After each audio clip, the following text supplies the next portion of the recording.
Hope everybody is doing well in the YouTube land. I wanted to do a video. This is going to be a very different video than my other kind of content. I'm going to be very personal in this video. I'm going to be talking about some certain topics, mental health. There may be parts of this video that some viewers might find disturbing. So I just want to kind of put a warning out there that there is going to be parts of this video where we're going to be talking about some pretty heavy subjects. And I guess the main reason I wanted to film this video, because I've been thinking about filming this for a very long time. And, you know, the main drive for me with this video is if it can just help one person out there, like if one person can see this video and hear about the things I'm going to be talking about and be affected in a positive way, then it was totally worth it. Totally worth making this video. Because like I said, it's very different than the other kind of content that I've put out on this channel, especially over the last 7-8 months. So yeah, I'm going to talk, like I said, very personal to you guys about what I've been going through, my channel. So yeah, why don't we start with kind of how we got here and why I started this channel in the first place. A little bit about me, my whole life. You know, since I was really little, I've always wanted to be an entertainer. I've always wanted to be somebody who performs and gives, you know, some sort of entertaining, comedic value to others. That's really been my dream ever since I was little. And it started with when I was like 4 or 5 years old, I got introduced to Michael Jackson. Okay. And, you know, to say I was obsessed with Michael Jackson would be a huge understatement. This man wasn't even a man to me. I mean, he was a god. He was a god in my eyes. And I emulated him for a long time. I'd put in the VHS tapes at the time, and I would dance. I would be dancing to him. And I danced and emulated him for so long that I got pretty good at it. And I got so good that I would perform for my family. You know, I started out performing for my family, you know, for like family gatherings, holidays. You know, my family would watch me dance. I would perform.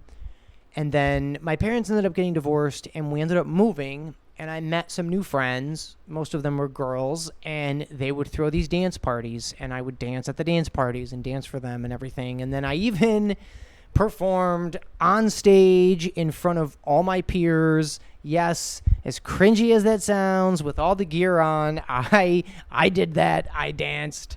It was high school, and I just loved dancing and performing. It was one of my favorite thing to do. It's all I did. It's all I thought about. But the thing is about dancing like Michael Jackson is you can't just dance like him. Like, if you want to make a career out of it, you really have to look like him, too. And, you know, I'm white. I got the nose the size of a birdhouse. So it's like, I can't look like him, you know? I've tried. Or, okay, for Halloween. But, yeah, you know what I mean. So I realized at a young age that, and also, too, like, I realized, yeah, I could be a Michael Jackson impersonator, but also that's already been done. You know, Michael Jackson already existed. So I don't want to just follow in his footsteps and be him. You know, I don't want that as a career. So even though I was dancing, I started transitioning in my teen years to magic. And I started performing magic for my classmates. I would perform, same thing, you know, with family gatherings. I would perform, whether it was Thanksgiving or Christmas, I would do these tricks. And, you know, I would do card tricks. I would do sort of, you know, levitation, you know, levitate a ring off a pencil. I would do tricks where I have somebody pick a card and then that card ends up tattooed on my rib cage or something. And so yeah, so I was really into magic. I got really good at it, and I got really known in my high school for performing magic. And I even did live magic shows. I only have footage of one of them, but I performed a couple of magic shows, and I gotta tell you, they're pretty cringy. I've only watched a few minutes of them, but yeah, I was literally a magician. I was doing magic shows, doing magic tricks, and I think it's because I was interested in magic and illusions, because I was really into, like, I really loved the idea of blurring the line between reality and illusion. Like, you don't know what's real and what's not. It's like, I never told anybody that I had powers or anything, but people thought I had powers. People thought I was working for the devil. And this, I think, is what sparked this whole, like, journey of being really fascinated with existence and reality and what this is, why it's here, who am I, where did I come from, is there a God, all these kinds of questions. I was really, really interested in this in my teens. My dad becomes a Christian, and my dad says, well, this is the answer. It's the Bible. Just, read it. It's Jesus. Believe it, rather. And so I started reading the Bible. And I would, late at night, smoke a little ganja, and I would read Genesis. And I would, like, envision God creating the earth, and I'd be playing Port Blue music, which, if you don't know, Port Blue is a project done by the same guy who did Owl City. Before he did Owl City, it's like instrumental kind of stuff. Look up Ship.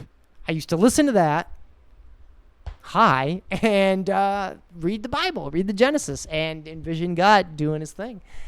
And so I'm reading the Bible, and I'm a teenage Christian. I'm literally a teenage Christian, and but as I'm reading the Bible, as I'm getting into being a Christian, I start finding errors in the book, things that just don't really add up or make sense. And it's not just the scientific errors, but there's, logical errors, there's immoral issues, there's a bunch of different things wrong with the book, let's just say. And so I kind of started falling away from that, and I got interested in the Quran and other religions, and I just started really realizing at a young age, like, all of these religions, they all have, like, grains of truth to them, but if you took any one of them as a whole, it just falls apart.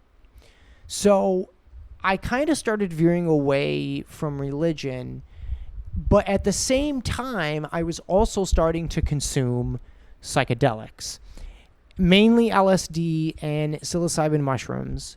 I would take them with my best friend at the time. We took them together.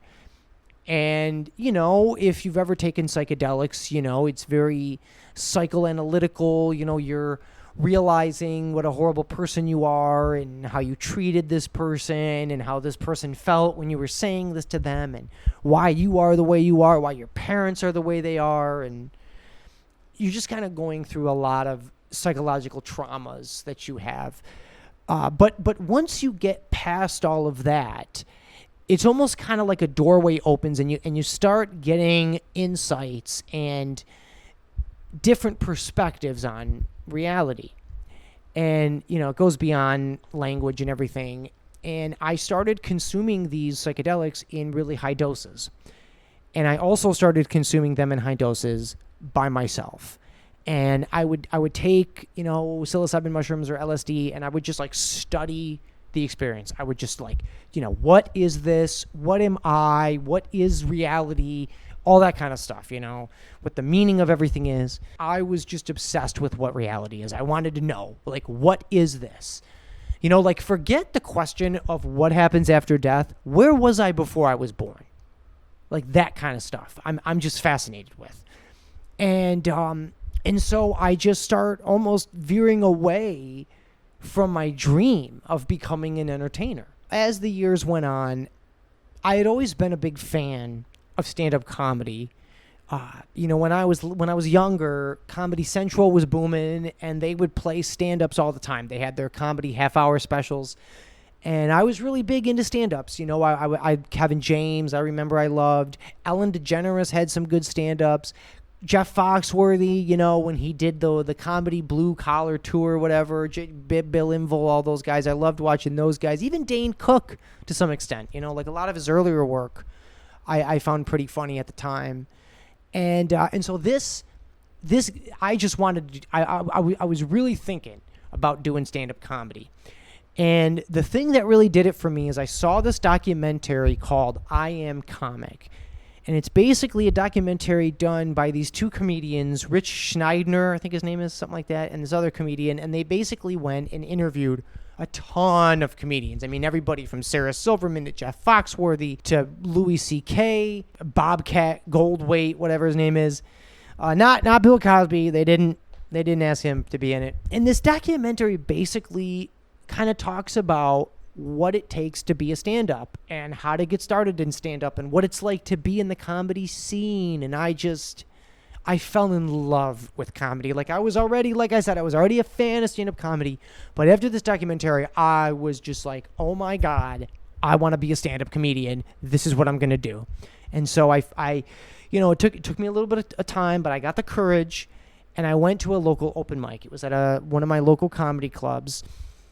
And I went to this open mic, and I got to tell you, I bombed so bad. I did so bad. I don't think I got one laugh.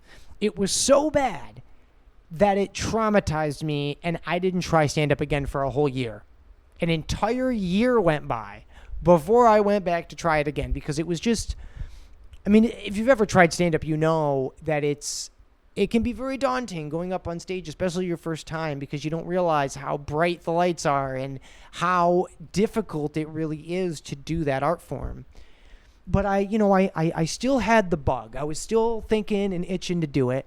And so a year later, I got the courage and I went to another, local open mic. It was at a coffee house and I actually didn't do that bad.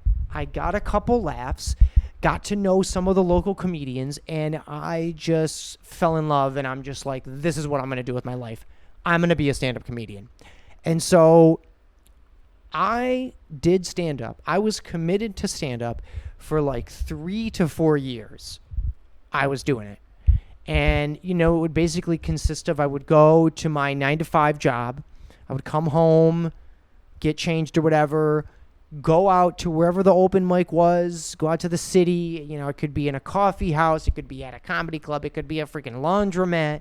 Wherever it is, go there. You got to sign your name on the sheet. You got to wait to go up. You go up, you do your 5 minutes. And that set determines how the rest of your night goes. Because it can be really hard when you don't do well, especially when you have a joke that you thought was going to be really funny and it's just not, and you're just up there failing. But I learned over time that bombing is part of the process, that failure is part of the process, that you have to fail on stage to know what's funny. And even the greats, people like Louis C.K. or Chris Rock, even they bomb on stage, even when they're big and successful. It's just part of how the art form works. But over time, I want to say within the last year of doing it, I just felt like I just wasn't good enough. I wasn't as good as my contemporaries. I had the performing down, but I just felt like my jokes just were not as good. They weren't as clever. And I started really losing confidence in myself. And if you know stand-up, confidence is really important because, you can go on stage and tell the exact same joke and not have confidence, and it will not do as well as a joke that you do have confidence behind. Obviously, it depends on the joke and it depends on the type of performer, but you got to have confidence. And the audience knows, man. They will know. They can smell when you're not confident. And they're not going to laugh because you're not confident about your material, so why should they be? And so I just started doing really bad on stage. And this other thing happened that kind of coincided with all of this, which was that I met this girl. And this girl, she wasn't a stand-up, but she was into improv. And she started coming around the comedy scene. And me and her just really hit it off. I mean, we hung out all the time. You know, we were texting and talking on the phone, and we were, we were just doing all the things you do with somebody when you think you're going to be with them. You know, we would stay up all night till the sun came up, you know, going to festivals together and just having a really great time together.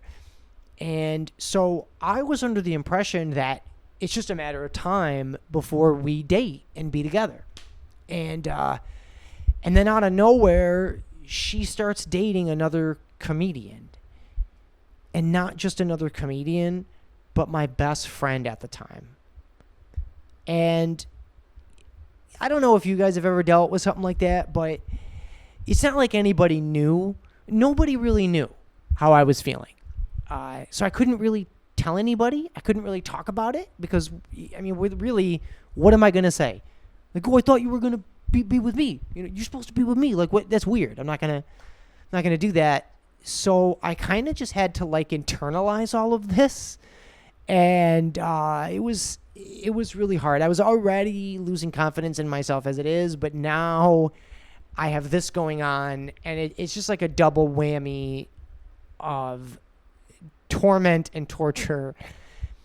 And it drove me away from stand-up comedy, if I'm being honest. It drove me away. I stopped doing it because of that.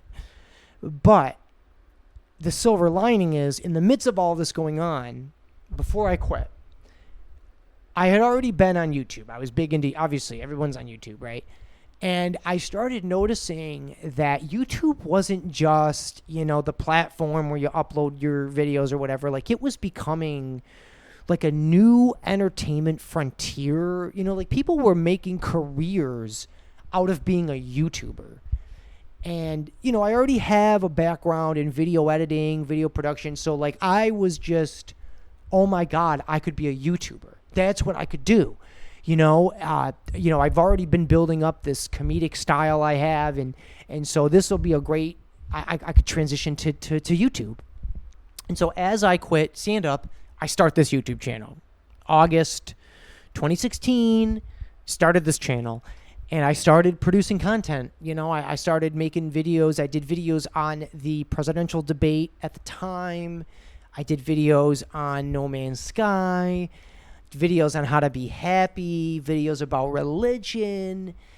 And I had a pretty good run doing that. But I kind of, you know, I wasn't gaining much traction. So I kind of fell away from it. And, you know, I got in with this girl. It was a childhood friend that I thought I was going to be with, but she ended up leaving me for this other guy. And so I even tried to do stand-up again, but it was as bad as you would imagine. And so I was like, okay, I'm not going to do that. But I kept wanting to do YouTube. And one of the things that really lifted my spirits was I randomly found one of my videos, and it had gotten like 100,000 views. And, you know, back then, you know, 2018 time, 2017, like, that was a big deal to get 100,000 views. I mean, that was crazy, right? So I was just like, oh my God. And, you know, I look at all the comments and all these positive comments about how, you know, I should come back. And it was just really uplifting, really, really heartwarming stuff. And so I came back and I started making more content. But I really didn't have a direction. And I was also, there was still some fear. You know, I was afraid. Like, I can't even tell you guys how many videos I have filmed and edited that are just in a vault somewhere. Like, I just never uploaded them because I didn't believe in myself. I didn't think they were funny enough, or, you know, I didn't think that I looked good enough, or whatever it is. You know, I have a lot of there's a lot of stuff that comes up when you see yourself on camera. But then I met this girl. And, you know, I won't get too into detail about the relationship, but what I will say is that this girl, she was, for the majority of our relationship, the greatest partner you could ever ask for. Like, such a great partner. She was such a cheerleader for me, and, you know, was really like, oh my God, you really got to do YouTube, like, oh, you should make she would say all the time, like, oh, you should really make a video on this, or, we would be watching stuff, and, I would even be commentating, like, on the stuff we're watching, and, she was like, oh, you should really make a video on this, or we would be talking about some really heavy political issue that we're passionate about, and she was like, I should really make a video on this, but I was still scared, I would put out a video, like, once a year, but I wasn't committed to it because I was afraid, and I was also comfortable. COVID was going on at the time, and so we were, we had a whole life together. Like we moved, we literally hit it off. We moved right in together. We went through COVID together. We had these kittens that we watched grow up into these cats, and we didn't have kids or anything, but it felt like a family unit. Even though we didn't have kids, we had these cats, and it just felt like a nice family unit. I don't know. And I felt so much love from that girl during our relationship. Like, I'll tell you this one thing. Like, you don't really appreciate things until they're gone. This girl, every day, every morning, I would wake up. I usually would wake up before her, and I would come downstairs and watch TV, right? And every day, without missing a day, this girl would wake up, and she'd come downstairs, and she would be with me. Lay with me, cuddle with me, just for a minute or two. But she did that every day. And I felt so much love. I felt so much love from her, man. Like, I had never felt that before. I had been in relationships. I had been with girls for over a year before. I've had long-term relationships, but nothing like this. This was so unique and special. It was just, I think we both knew at the time that it was very special what we were experiencing. Like, this is so unique, like most people don't get to experience that. Some people don't get to experience, having a partner who really loves you and is really supportive of whatever you want to do. So we dated for 4 years, and about the last 6 months to a year of our relationship, I started noticing a difference in her. She, just kind of changed the way she treated me. She was kind of a little more distant, and I felt like I was going insane because I would say to her, hey, is anything wrong? Is something going on? And she was like, no, everything's fine. I love you, all that stuff. But I kept feeling like there's something different. Something's off. And it got to the point where right before the holidays, I just begged her to tell me what is going on. And she just told me, she was just like, I just don't think we should be together anymore. And she had just gotten this new job, and she met these new friends that she started hanging out with all the time, and we both had our issues. But the thing that made our relationship so wonderful was that we embraced each other's flaws. We, she wasn't perfect, but I was able to, handle her flaws. She did the same for me, granted, I might have had more flaws than her, but either way, she left me. And it wasn't so much that she left me, it was more on how she left me. Because right after that, she just wouldn't come home. There were nights where she was spending the night with somebody else, and I would just be alone in the apartment. And I would have all the lights off and just be pacing back and forth, just not really knowing what I'm going to do. And not even that, I was just processing it. Because I don't know, it's not like you have to stay with somebody forever, but I don't know, we just promised each other we would never do that. We would never just abandon the other person. And it's I'd already dealt with heartbreaks in the past and trust issues, and she was just really adamant about never doing that to me. I'll never do that. I'll never just leave you like that. But people change. They change their mind. So it got really bad. it got really dark, and I got to a place where I didn't want to be here anymore, if you know what I mean. And, it's funny, when you're kind of just like joking around about it, you think there's all these ways to, get out of here or whatever. But when you really like sit down and think about it, you realize there's only like a handful of ways that are, 100% effective. Let's just say. So I got to a place where I couldn't do it. And it wasn't because of willpower or anything. I just didn't have an opportunity. And so, if you can imagine, I was in a really weird place because it's like I don't want to be here anymore, but I'm stuck here. And I just had this like insight of like, well, listen, if you're stuck here, you might as well pursue your dream. Like, if you cannot leave, you're stuck here, you might as well put yourself out there, go balls to the wall with it, and pursue your dream.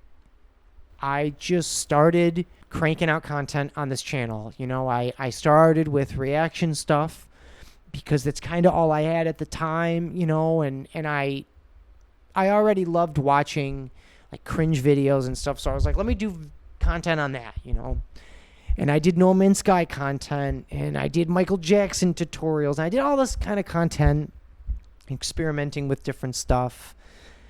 And I built my channel up. I'm almost at 1,000 subscribers now, which I'm really proud of.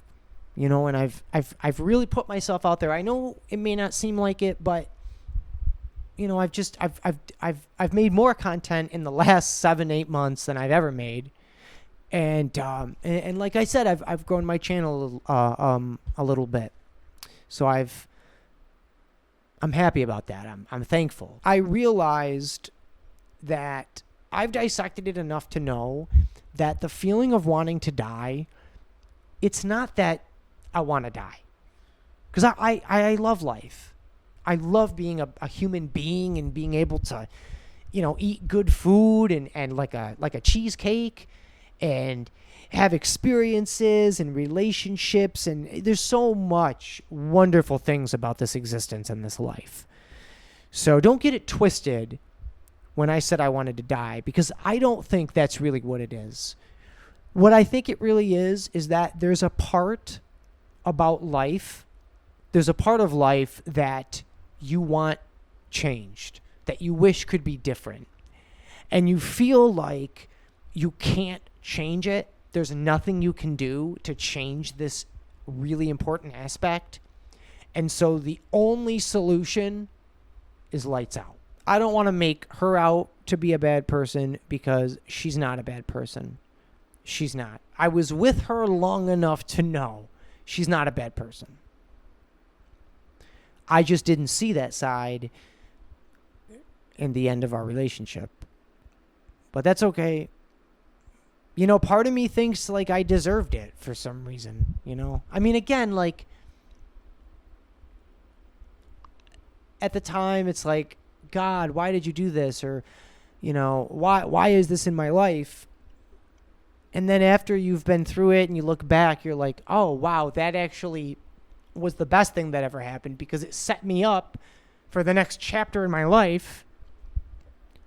And now I'm so much stronger. I'm a better person now because of that situation. I've really learned, like, the only way to live a good life is to suffer. Because if you live your life in comfortability, if you're just comfortable all the time and you're not taking risks and you're not putting yourself out there and pushing the boundary, you get complacent, and that can lead to depression. Like take this YouTube channel, for example. When I work really hard on a video, when I put all I got into working on this video. When I upload it and put it out, it is the best feeling ever. It's the greatest feeling. You know, it's like I worked really hard on this thing. I had all this misery I just went through, and now I got this beautiful thing that I just made. And it doesn't have to be YouTube videos. I mean, it could be a sculpture you're working on. It can be a relationship. It can be anything that you have to put hard work and misery into to get that blossoming pleasure out of, if this makes any sense. It's just about, like going through this heartbreak. I mean, it still affects me. Like, to this day, I'm still affected by it, you know, and it's not like we didn't make up and everything, you know, we did get together and I did forgive her for all of it. And I don't know, part of me did feel like once she got that forgiveness, she could then move on with her life. And that's fine. Like, good for her, you know, like, I'm happy for her. You know, I might still have resentment in me and feelings of betrayal, but I'm happy for her. I'm happy that she has good friends. I'm happy that she has a good life now. I mean, not that she didn't have a good life with me, but she obviously wasn't happy, or she wouldn't have left me. So yeah. So I guess I tell you all of this, you know, because I understand that my channel has been in kind of a rut. You know, I know I haven't been uploading as much, and I've just been kind of, I don't know, I've definitely been in a rut myself. You know, I can't lie and say that it, you know, it doesn't, you know, it hurts, you know, that my, like, No Man's Sky videos, for example, don't get many views. But I also, like, I'm thankful for the views I do get, and I'm thankful for the subscribers I do have, because I'm proud of myself that I've built my channel almost to 1,000 subscribers. I mean, that's really notable, you know. And it sucks when I see other YouTubers who have less videos than me, who started their channel just a few months ago, have way more subscribers than I do. You know, it's hard not to feel like, oh, well, YouTube is not showing my videos out. And I can't sit around and blame YouTube. I can't blame anybody but myself. My videos don't get the views that I thought they would get, and it's my fault. And whether it's me or what I'm saying or my comedy or the thumbnails or the video editing or the tags, whatever it is, whatever analytics you could look at,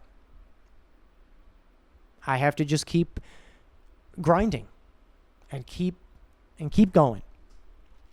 Because I got to tell you, I want to be, there's nothing I'd rather do than entertain and make people happy and make people's lives better. And I'm going to be a YouTuber one day. Now, I know I am a YouTuber, I guess, right now, but I mean full-time YouTuber, making a living at it. This is what I want to do. I will be a full-time YouTuber one day. That will happen. You know, I don't have a lot. You know, I edit on a MacBook Air. You know, I hate my job, but it pays the bills, you know, for now. And I'll build that PC that I want to build. I'm going to build it one day. I just have to keep pushing the boundaries of my channel and keep putting up content. And maybe I'll do more videos like this where I kind of just talk to the camera, you know, about insights I've had, my comedy experiences, psychedelic experiences. I could do videos on that. I don't know. I want to be a YouTuber so bad. I want this so bad. A really quote that I heard recently that really hit home with me is, don't break when you're broken. Don't break when you're broken. You know, because like I said, I mean, this heartbreak, it still affects me. You know, it still really deeply affects me. I don't want it to, but it does. And then, you know, the thoughts of her just being, I don't know. Because I know my brain, that's the other lesson I learned too. Your brain's going to make stuff up. Your brain's going to put stuff in your head and make you think, oh, she's doing this or this is what, and it's like, at the end of the day, you don't know. When you focus and put blood, sweat, and tears into something, when you really give it your all, you'll be surprised by the outcome, because what you put into life is what you're going to get out of life. I mean, if you can find the positive in a horrible situation, I mean, what can't you do? You know what I mean? Like, yeah, I lost the love of my life, but I'm a better person now. I'm more aware now. I have a higher drive for YouTube than I did before that. And so it's like, it was a good thing. Was it a good thing? I don't know. I mean, good things came out of it. You know, I don't know what I wish. I don't know. I wish that somebody is positively affected by this video. That's really what I wish. So, hope you guys enjoyed this video. I know it was a lot different than my other kind of content. I really just wanted to put a camera on and just go. Just talk to you about what I've been going through, what I've been feeling. You know, I know that the number one thing about this channel is the number one driver of this channel is the value that I can give to you guys. What value can I bring? Whether it's a perspective I have, certain insight I have, maybe it could just be my comedic style that makes you laugh and gives you that sort of value. If I could be really honest with you guys for a second about my channel, because I would imagine who's ever still watching at this point, you're a true fan or at least a true subscriber, somebody who cares about what I'm saying. So I thank you for watching this far. But I do want to say, like, the one thing I knew I didn't want for my channel is I didn't want to be like a niche channel. I didn't want my channel to be like, you know, people will start YouTube channels because they're really into something, you know, like I'm really into this video game, or I'm really into sewing, or I'm really into, you know, whatever it is. And then they build their channel around that. And what I've noticed is it kind of boxes that creator in, where it's like, well, now if I don't do this specific thing, this audience that I've amassed is not going to watch it because it's not what they're used to. And I know you also want to have a direction with your channel. You know, you want to have a place that your channel is kind of going towards. And my vision for this channel has always been that, yes, I'm putting out content about No Man's Sky or dance tutorials or, you know, videos on how to be happy or whatever. But I really wanted the main focus of the channel to be that you're coming to this channel because you enjoy my content, but you also enjoy me and my takes and my perspective. Like, I really was kind of building the channel around that. And just a little bit of some, I guess, insight into the channel name, because some people might wonder, where did that name come from? Basically, I used to play GTA Online all the time. I don't play it as much today. It's too expensive. But I used to play it all the time. And I ended up glitching in GTA Online really early into its lifespan, and I got a lot of money. And I was able to build kind of an empire in GTA Online. And I made a lot of friends doing that and giving people money, you know, and helping people out. And my name, my username was like this, it was like enigmatic or something. And I had this one friend who just always called me Matic. He just took the last letters of my name and just called me Matic. And through him calling me Matic, other people called me Matic. And then it just turned into like my online persona was Matic. It was just kind of, so when I was quitting comedy and started this channel, that was kind of the name that just felt the most natural. It's just Matic. That's kind of how I am perceived online. So I'm just going to keep that name. And not a lot of other YouTubers seem to have this name. I know it's a crypto service or something, and there might be a soccer player or something. But I don't know. It's just like when I hear Matic, I get the same feeling that I get when I hear my real name. So it's almost like synonymous. So that's kind of why the name Matic. That's where that name comes from. I've just really been in a rut, and I needed something like this kind of video to get me out of it, because, you know, I really want to be a YouTuber. It's really what I want to do, you know. I love doing this. I love filming. I love the editing. I love every part of it. The creativity, it's just like, I don't know, when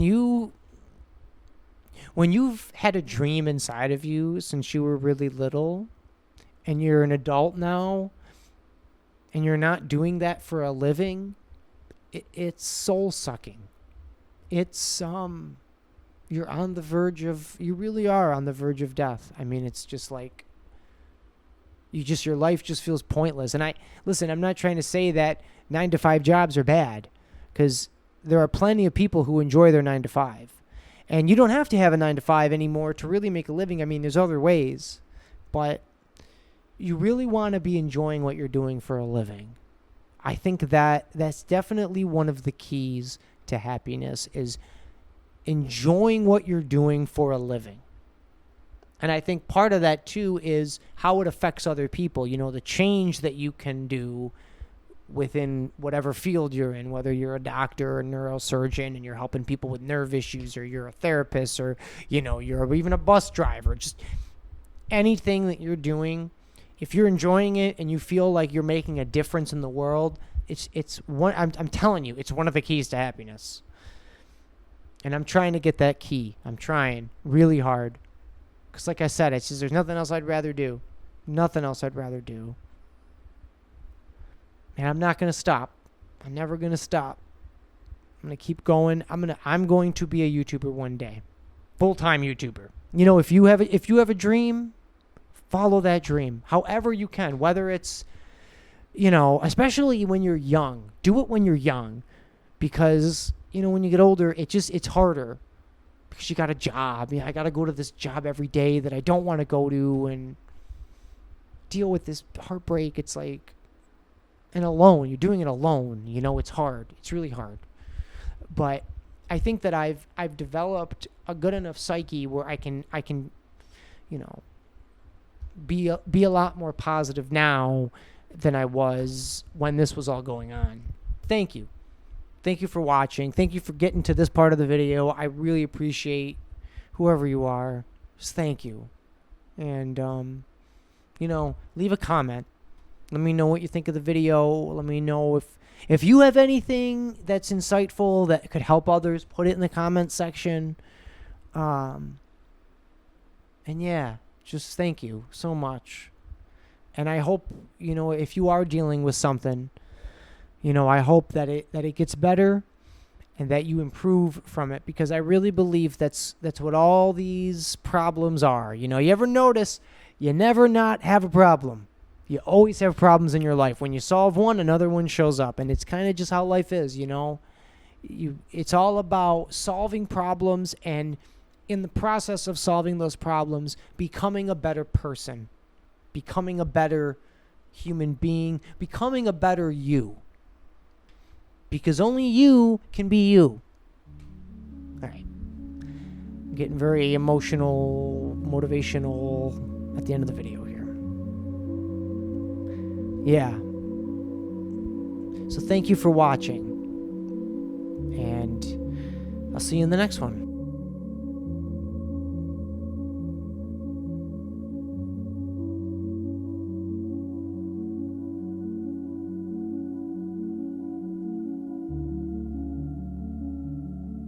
That's it.